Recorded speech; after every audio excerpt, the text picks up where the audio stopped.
Je vais vous montrer comment faire une cotation avec les lignes de cote en externe. Là, il suffit de cliquer sur ce petit raccourci une fois. Puis, vous spécifiez le point de base, vous tracez une fois. Nous pouvons verrouiller l'orthogonalité en appuyant sur la touche F8 du clavier. Là, vous spécifiez une fois. D'accord, nous validons, nous laissons comme ça. Ici, vous voyez que la ligne les têtes de flèche sont plutôt en interne. Là, le but de ce tuto, c'est de l'inverser et puis afficher en externe. Donc, vous voyez un peu comme ça. Donc, nous allons faire la même chose de l'autre côté.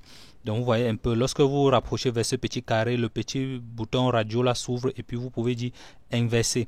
Du coup, voilà comment ça se présente. Et si vous vous rendez compte que l'échelle de mesure ne vous permet pas de bien visualiser cela, nous allons modifier l'échelle d'insertion. Là, nous suffit de venir sur annotation puis échelle sur mesure standard.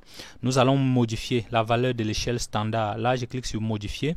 Une fois là-bas, nous allons sauter directement tous les autres onglets et aller à l'onglet ajuster.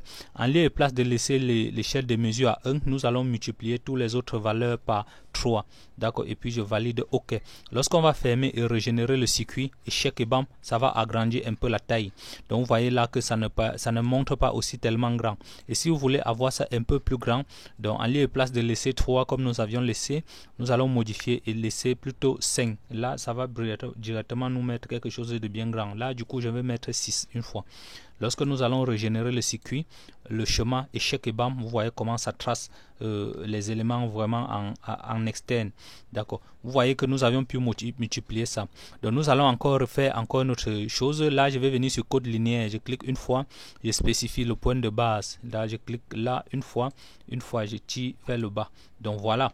Pour pouvoir inverser le sens des côtes, il suffit juste de cliquer d'abord sur la côte. Je viens sur ce petit carré, je dis inverser.